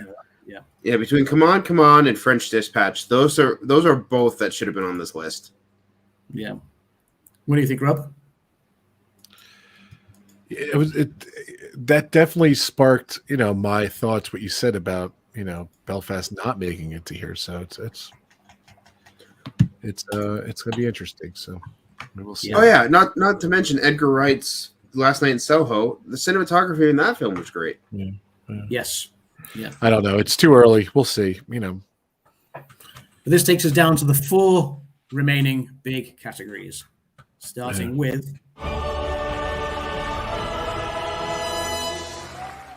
Here are the nominees for Best Performance by an Actor in a Leading Role: Javier Bardem in Being the Ricardos, Benedict Cumberbatch in The Power of the Dog, Andrew Garfield in Tick, Tick, Boom, Will Smith in King Richard, and Denzel Washington in The Tragedy of Macbeth. Strong category this year. Very strong category. However, I'm trying to narrow it down to 2: Will Smith and Andrew Garfield. Andrew Garfield in Tick, Tick, Boom is just absolutely fantastic. Yes, he is. He's very, very good in Tick, Tick, Boom. Will Smith is really impressive in King Richard. You can't discount Denzel, though, as well. Denzel is, he's an acting god. So he is the most nominated nominations for a black actor now with this. I forget what it is, but he set a record for this nomination today. Wow. It's kind of cool, yeah. I Andrew Garfield, I think because Tick, Tick, Boom kind of got snubbed, that they might just give it to him, but who knows? Benedict Cumberbatch is another great actor. So who'd act? Javier Bardem is another Oscar winner, but I don't think that movie's going to do much. So who knows? We'll see. It's early, like I said, so we will see. I'm excited. We will see, but yeah. And, I was still thinking about the cinematography. Who knows? I think it's going to go either. Who knows? I don't know. Dune or West Side Story. Who the heck knows? No, it's too early, so I don't have much to talk about. I'm still contemplating that one. But sorry.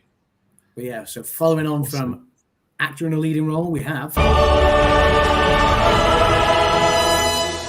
Here are the nominees for Best Performance by an Actress in a Leading Role: Jessica Chastain in The Eyes of Tammy Faye, Olivia Colman in The Lost Daughter, Penelope Cruz in Parallel Mothers, Nicole Kidman in Being the Ricardos, and Kristen Stewart in Spencer. I like the way it fades and you're still talking. That's so true. Is it me or is it getting louder each time? No, there was one or two where I had to kind of mess around with the sound. So, the file was corrupted, so I had to mess around with the sound. That's why that is. Kristen Stewart was my surprise one there. She was overlooked by SAG in the SAG Awards, and she was overlooked by BAFTA. So I thought Kristen Stewart didn't stand a chance of a nomination. Really surprised and pleasantly surprised. I'm going to add to see you get this one. I begged you not to watch that movie because it was so bad, though. Sorry? I beg you not to watch Spencer because it was so bad. I will watch it. I will watch it for the performance. It lasted 5 minutes and left. No, thank you, Grace. Grace says I seriously love the production value of the nomination reels this year, Adam. Yes, they're so good. Thank you, guys. I was surprised to see Lady Gaga snubbed in this category, probably at the expense of Kristen Stewart there. So, but yes, some other good performances. Olivia Colman. Gotta love Olivia Colman. Nicole Kidman in Being the Ricardos. I've heard a lot about. I've not seen that film yet. Penelope Cruz. So, Parallel Mothers. I think is another film in a foreign language. Not in the international films list, but I believe that's a Spanish film. And yeah, I've not seen Jessica Chastain yet, but I'm really looking forward to seeing all of these performances. Yeah. So, Brandon, any Olivia standouts for you? Colman always sneaks in there. What is The Lost Daughter anyway? It didn't get nominated for anything else. No, it's got a supporting actress nomination, and I think it's got one of the screenplay nominations as well. So, okay, I remember it. The Lost Daughter. Okay, sorry. I haven't seen any of these films yet, but I have a feeling Kristen Stewart will take it. You think? I think so. A lot of people have been. The movie looks hard. A lot of people were pushing for Kristen Stewart to get nominated, so yeah. I have a feeling she might take it. I think there's a lot of hype behind Nicole Kidman's performance as well, so that would be one to look out for. So 2 categories left.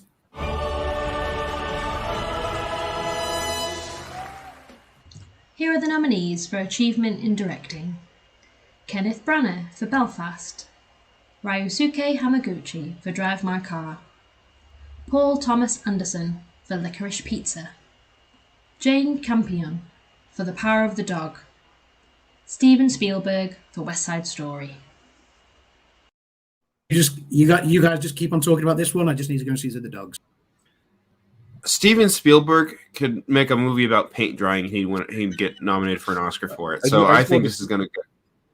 What I'm sorry, I didn't mean to cut you off. I'm excited. So I love Steven Spielberg. So I love Steven. And I do love the movie with the paint. It's a great movie. I love it. It's really good. It's a joke, Brandon. Steven Spielberg becomes the first person nominated for Best Director Oscar in 6 different decades. Come on, how awesome is that? It's so cool. He better win this one. Yeah, I think they. Like I don't think I can't see him not getting it, especially because what has he won for before? I think he's won for Schindler's List. He won, obviously. I don't even know what he won for. I'm trying to see, but like you go to Wikipedia, the list is like, oh my god, it's so long. He won Best Director in 1999, 1994, 1994, 99 for Saving Private Ryan, Best Director in 94 for Schindler's List, and he was and then.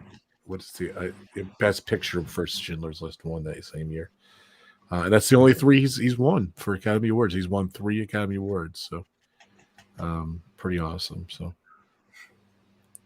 we'll see. I hope he wins. He is my favorite director. I don't know. Mm-hmm. I know you love him too, so we'll see.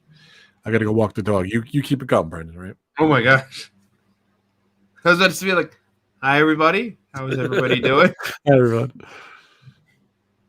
So what are you thinking? So let's talk about the other ones. Belfast, Kenneth Branagh. We don't know. Let's see. Drive My Car. I don't know if this movie gets big like Parasite. Who the heck knows? Paul Thomas Anderson. He's a big Oscar favorite all the time. Power of the Dog.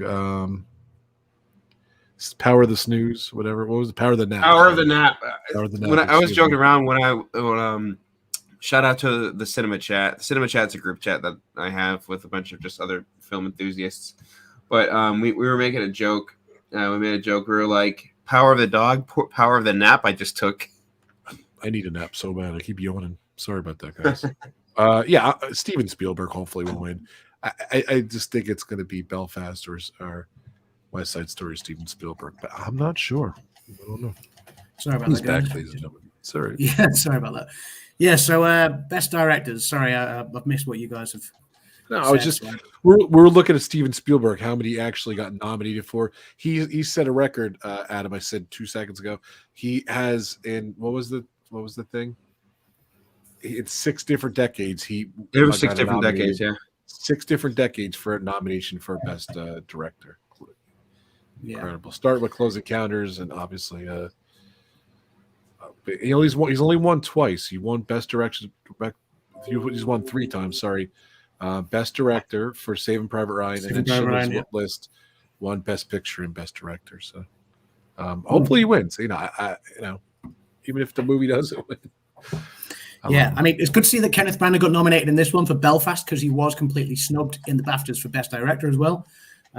So at least Belfast is in the running for Best Director. Don't Look Up.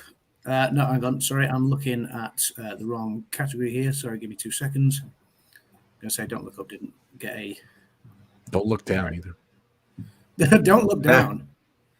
Where's my director's nominations gone? Sorry, give me 1 second. There we go. Belfast, sorry, Drive My Car. So, yeah. Ryosuke Hamaguchi there. So, again, that's interesting that, like Brandon said, with Parasite, obviously Drive My Car has got a directing nomination there. So that'll be interesting. Paul Thomas Anderson for Licorice Pizza. I'm looking forward to seeing that one. Spielberg, West Side Story, great. And Jane Campion, another female nominee for The Power of the Dog. Obviously, we finally got our second female director win last year when Chloe Zhao won it for Nomadland. I was surprised to not see any more females nominated this year because I think in BAFTA, I think there was 3 female directors nominated for the BAFTAs this year. So only 1 in the Oscars, which does surprise me. But yeah, great to see more females being acknowledged for their work in the industry. So, Brandon, what's your feeling? I really hope Steven Spielberg takes this. Like I said, right as soon as you got up, I made a joke. I was like, Steven Spielberg can make a film about paint drying, and he would win an Oscar for it. So I could see him easily taking West Side Story for Best Director. I said I was a big fan of the Paint movie. I said, and he didn't even get that chance. You missed it. So and that takes us down to the final category.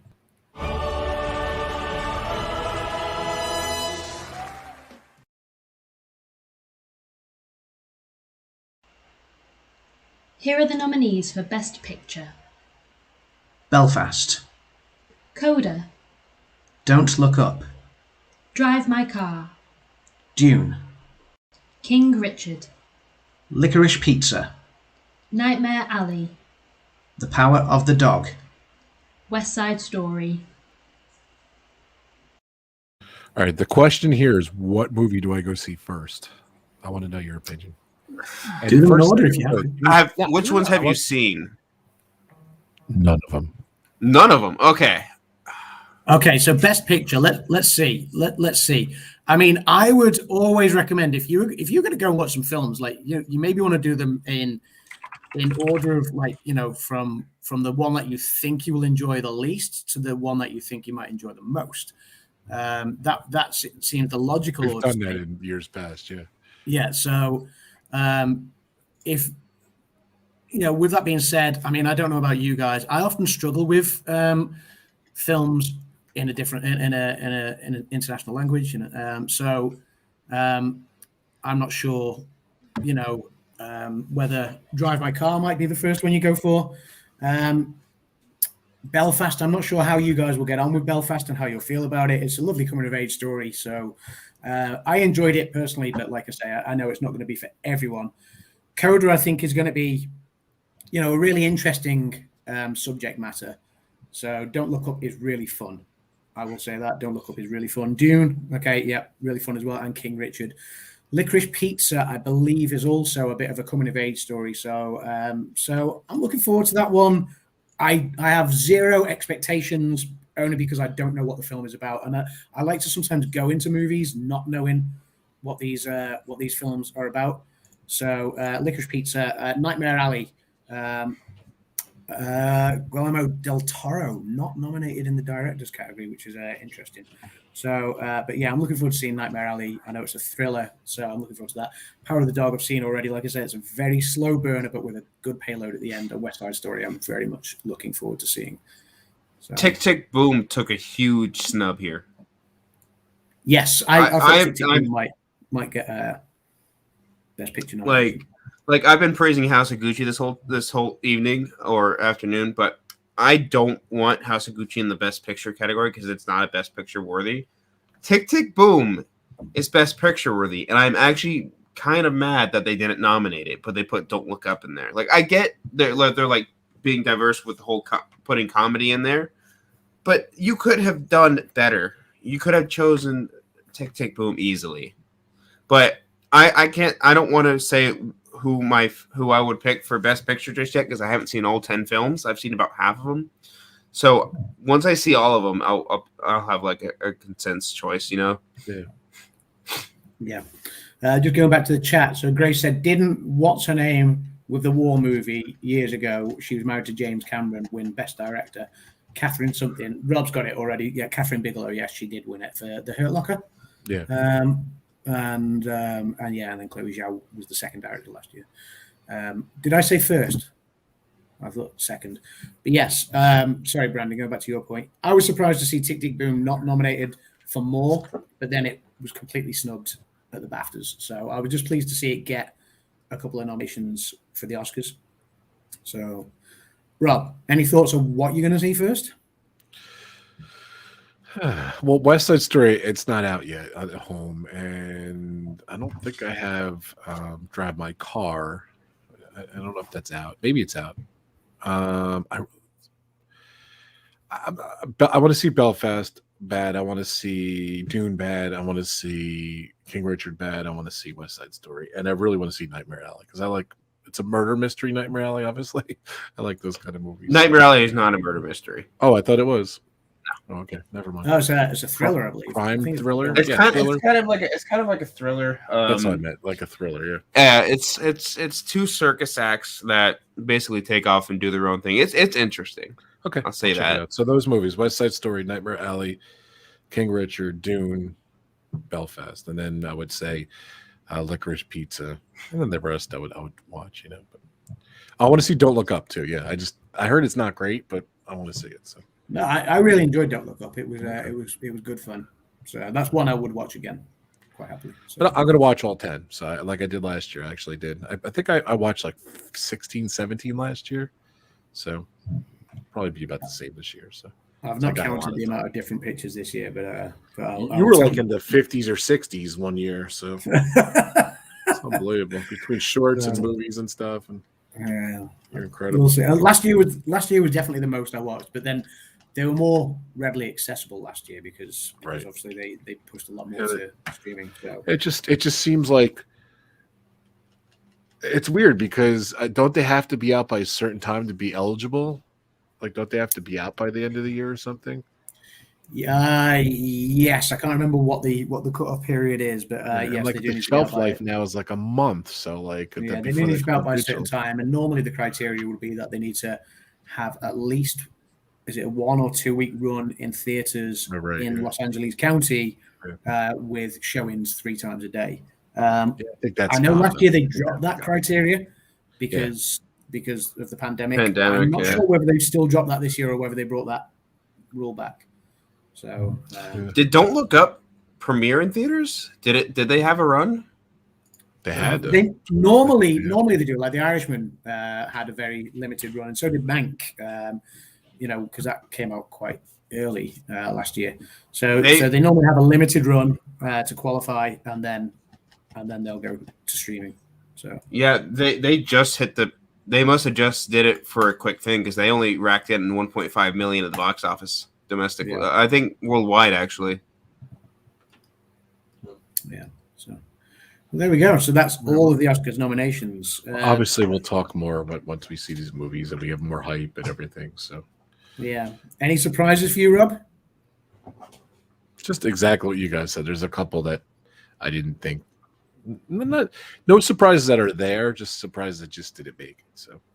Yeah. Brendan? Honestly, I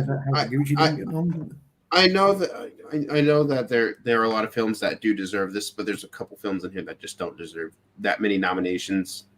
So it'll be interesting to see how everything plays out. But there were definitely some snubs this year, and I'm mad about that. Yeah, I think Kim said when she heard that Dune got 11 BAFTA nominations, she was like, "It wasn't that good," and I was like, "Yeah, but it's nominated in a lot of your subcategories, like your sort of costume and your makeup and hairstyling and things like that, So, and it doesn't necessarily mean it's going to win because, like we saw with The Irishman, you can get 11 nominations and win nothing. So, I think Rob said? I think you said Dune got 10 Oscars nominations, was it? So, I think you said 11. I thought I got it too. It was 11. Dune got, I think, 10, and then Power of the Dog got 12. No, Power of the really? Dog get more. Wow. Okay, so I wasn't aware. I hadn't totaled everything up yet. That's one thing I've not got around to doing. So Power of the Snooze Power of the Nap got more. Wow. 1, 2. Maybe Power of the Dog's going to go on and take Best Picture because 3. it seems to be nominated in all of the main categories. So, yeah. Power of the Dog got 12 nominations. Wow. Okay. So 12 is a lot, and it could be a sign that Power of the Dog has become the front runner for Belfast. Both were the early front runners, but Belfast I think was the one that was tipped to be ahead. But like I say, with no cinematography and no editing nomination, I think the Power of the Dog has got all of those. Am I right in saying? It's got editing. Has it got cinematography as well? Let's have a look. Cinematography, The Power of the Dog. Yeah. And it's got director with Jane Campion, and it's got Best Picture. So maybe The Power of the Dog is the new favorite. I don't know. Maybe it's the new. Anything can happen. That's the thing. Called? Anything can happen. We saw last year. What's the movie that never got it? Sorry. What was the De Niro movie that you keep talking about? The Irishman. Maybe it's the new Irishman. So. Yeah, well, this is it. And we saw last year. There was awards that everyone thought were nailed on, such as Chadwick Boseman for Best Actor, and then Sir Anthony Hopkins came in and stole that one. So I don't know. I'm hoping that award season throws out a few curveballs and a few awards here and there. I think there was one of the most exciting ones for me last year was the Best Actress race when it could have gone any one of 5 directions. And I'm hoping for more like that. It's more fun when you can't just go, yeah, we know who that's going to be. Yeah, we know who that's going to be. And predict it straight off the bat. I think I don't know. We'll see what the rest of award season brings. We've only got the Globes to go on so far. You've obviously got the SAG awards to come, and the Producers Guild and the Writers Guild and everything like that. So, what won Best Picture from the Globes? Power of the Dog. There you go. So, if Power of the Dog won Best Picture at the Globes, and then we'll see what comes with BAFTA as well. Like I say, Best Picture Music Comedy was West Side Story. They kind of have 2. So yeah, West Side Story, could be up there as well. So I don't know. Maybe there's the thing with the Oscars as well is there's a long way to go yet. There's 6 or 7 weeks to go, and award season is all about momentum, especially headed into the Oscars. There's a lot of as the award circuit goes round, certain nominees have a momentum suddenly go for them where they didn't seem in the run-in in the early stages and suddenly gather this momentum, and then there's ones that are favorites early on and then suddenly plummet. So it could completely change, and maybe Power of the Dog will scoop nothing, like Rob says. It'll be interesting to see how it goes. Okay, well, good stream, guys. Yes, very good, very exciting. We're here. Oscar season's here, ladies and gentlemen. So you told me a couple weeks ago what it was, and I can't believe it. Just like yesterday, you're like, it's tomorrow. Let's do this. I'm like, oh yeah, yeah, crazy. Yeah, I was. It's crept up really, really quickly. Actually, I remember looking a few weeks ago and thinking, 8th of February. That's ages away, and now it's suddenly boom. 8th of February. Tick, tick, boom. Here we are with tick tick boom. Here we are with our nominees. and yeah, it'll be interesting. There's more pictures to watch. And can you give me? I want to do another soundbite. All right, ready? Got put me widescreen. 2022. I'm predicting Brandon's going to get another 3 right. There you go. Sorry, Brandon. Oh, is that your index finger? That was very nice. Nice family friendly stream. It's the ring finger. Hey, come on. Ring No, finger. no. It's the ring finger, my guy. It was a joke. Brandon? I need to rewind on this announcement to find out where he said Denis Villeneuve. All right, let's get out of here, guys. It was a great stream. We're going to get out of here. Yeah. Rob, anything you want to promote? Nope. Pub Talk. I do some retro streams. I have a premiere at 8:00 today, so just having fun. Posted my 4K videos from my trip a couple weeks ago from Disney and Universal. So check out my channel, RobFuz. You guys all know my channel. So, and I'm glad that Adam's Land is live again. So check out this channel. Hit the like button. We do Pub Talk on my channel and Adam's channel. So. And if Dan ever wants it, he can do it on his channel. Check out DizneyDan, our man. He doesn't really deserve a promotion, but he never made it. I'm just kidding. Dan He's never watching the stream anyway. So Dan will be with us for the predictions, I'm sure. So Brandon has got this coming in. I have Leslie Jordan mispronouncing Denis Villeneuve's name. Denis Villeneuve. This guy said Denis Villeneuve. Denis Villeneuve. Oh, Denis Villeneuve. I'm like, come on. You don't have to put me up there. You can just drag it up, by the way. You don't have to. Oh, can you? Yes. There you go. Sweet. Now I am the host. Oh. Yeah, Brandon, anything you want to plug? Yes, please come check out Film Code Podcast. Search it up on Spotify, Apple Podcasts, anywhere you can listen to a podcast. Check us out. A lot of our film reviews for these films are already up. So if you if there's a film that caught your eye or anything, if you want to hear my review for it, go on to Film Code. We have a ton of episodes out, so go check us out over there. We'll be doing a lot of reviews, talking about the Oscar picks over there again. I think we're recording tomorrow, so that should be out within this week. But yeah, go check us out over there, Film Code Pod. I think, let me see if I can find a link really quickly. If Rob wants to go ahead and start plugging. Yeah, check out my channel, RobFuz. I do Pub Talk. I already plugged, silly. And Brandon's only going to get. All right, whatever. I'm sorry, Brandon. I think Brandon's going to get 4 this year. 4 now. You just said 3. You going with 4? I felt bad, so I'm going to give another one. But yeah, that's our Spotify link. If you want to go check out the show, go over there. I think our most recent episode we just did was Tragedy of Macbeth. So if you want to go check us out, check me out over there. And thank you guys again. I would post your link up on the main bit of the screen, but at the minute my chat is so far behind in StreamYard that at the minute I've got Grace saying, you did say first, and me saying, apologies, Grace, and that was maybe like 10-15 minutes ago. So yeah, but it's in the chat, guys. Brandon's link for Film Code. Did you say Film Code podcast? Film Code. Yeah, cool. I will check that out. Guys, it's great to be back streaming. I did actually get rid of StreamYard last year because I just wasn't using it enough. I've got it back for Oscars season, the Oscars run. Pretty good. Rob will allow me to host the pub talks for the Oscars. So obviously we've got we'll probably have the BAFTAs reactions as and when that happens a couple of weeks before the Oscars. We will have, of course, our Oscars predictions stream where all the good stuff happens. Everyone goes gung-ho with their, I'm going to get 22 out of 23 right, or whatever it is. Like, I think last year was the 10th one. I kind of said, I'll be happy if I get 18. And I think I got 18, if I'm right in saying. You did good. Yeah, Rob said he was going to get 19, and I think he got 16 or 17. Yeah.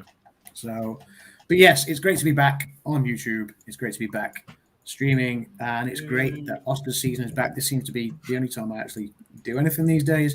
I promise I will actually do more stuff soon that isn't Oscars related, but stay tuned to Adam's Land because there will be, for this award season, more Oscars vlogs coming out. Last year I did my Oscars top 10, and I did an introduction to all of the films. So anybody that wasn't aware of the films, wasn't sure. Oh, you did a great job at that too. You got a copyright, but you did great. I got a copyright, but yeah, thank you. And I'll be looking to do something similar again this year. And also, Rob and I actually, sort of did our reactions live to the nominees. So on the back of this, like I say, I don't want to do like a 30-minute thing of us kind of sitting there waiting while they had some what was he, a professional film enthusiast comment on the film. Oh my god, that guy with the curly hair. Yeah. I'm like a film enthusiast. His eyes were like this. I was like, this is the type of guy you would see sit down in the middle of a theater. I've seen that guy somewhere else. I don't remember. Yeah, don't get me wrong. He was knowledgeable, but we didn't need to listen to him for 10 minutes in between, nominations being announced. No disrespect to the guy. I think that was like a famous person. They kind of like. Yeah, I'll trim all that down, and like there'll maybe be like a 20-minute vlog, just Rob and I doing our live reaction at the time. You can see how we reacted to the news, whether Rob had any shocks or whether he kind of everything was what he kind of predicted. There was maybe one or two shocks for me. Sorry, my mouse has died. So there was maybe one or two shocks for me, and we'll capture all of that. And I'll post it up and in the coming days. So, and then stay tuned, like I say, for more pub talks and more Oscars hype, build up, fun, trivia stuff. and thanks for tuning in, guys. Thank you guys, Rob and Brandon, for a great stream. Check these guys out on Film Code Podcast. Yeah, Film Code Pod. And on RobFuz for Fuzzessi's Pizza. At RobFuz. Yes. And thanks for coming, guys. Thanks for coming to the pub. And thanks, Dan, for coming. Oh wait, thanks, Dan, for coming. Yeah, thank you, Dan. This glass is like DizneyDan's contribution. Empty. So no, Dan did apologize. He had stuff going on, and he will join us next cruel. Time. Grace says, Adam, do you have just one statue? Or do you have three since you won three? Grace, I do have three. I only brought the one out tonight. But I do have three. And I'm hoping for four, but who knows? Maybe I will be like who's someone that's won a lot of Oscars? I was going to say Diane Warren, but no, she hasn't won. She's just been nominated a million times. So Rob is going to be like Diane Warren. Brandon is going to be like Glenn Close, and maybe, just maybe, I will be like John Williams. I don't know. So yeah, we'll see. We'll see who wins this one. But yeah, thanks for coming, guys. Yeah, thank you, guys. One last thing. I went out and saw that new Moonfall movie last week to review it on the podcast. Highly recommend don't seeing it. This is like I have out of the 208 films I've logged on Letterboxd, only 3 of them have half-star reviews. That's I'm Thinking of Ending Things, Long Shot, and now Moonfall. Moonfall was one of the worst movies I've ever seen. So do not go see it. Thanks. Horrible. Oh, Walt Disney won the most Oscars, so it could be Walt Disney. Maybe I'll be like Mr. Disney. We could have. If you win 5, I'll give you the Walt Disney Award. How's that? Okay, I'll take that. Grace has just said. Kay said it's John Williams' birthday. There you go. I mentioned that earlier. It's before you were on the street. John Williams turned 90 today. 90. Yep. Absolute legend. He's Indiana Jones score. He's doing some concerts. He's doing another score too. And I told Brandon too. Like I was thinking the other day. I'm like, I think he did the Olympics theme, and sure as hell he did the like the 80s. He did the Olympics theme. It's amazing. You hear that? If you're watching the Olympics all next 2 weeks, they play it all the time. So it's so awesome. Grace has said, "Thanks, guys. Always Thanks, a fun A, B, time." C, D, E, and F. one day I'm going to have to be on He's a live good with bass you all. player. So One day you are. You're definitely going to be. still didn't get the joke. Yeah. And Kay says, sorry, Brandon, wasn't fast enough to find your podcast. Yes. Oh, that was, sorry, Brandon. Oh, hey, okay. Here, I'll tell you again. It's Film Code Pod. So if you just go to anywhere that you listen to a podcast, just search Film Code Pod. It's there. It's in the chat as well, guys. So yeah, It's there. click on the link. But that's it. We're going to wrap up, guys. So we've been live for almost 2 hours. So sorry, Rob. I know you wanted to go about half this amount, but it's always good to talk about these films and get everyone's thoughts. And yeah, I'm looking forward to seeing more. I'm looking forward to getting your reaction when you see some. And yeah, we'll stay tuned. We'll have more coming soon. Cheers, guys. Cheers.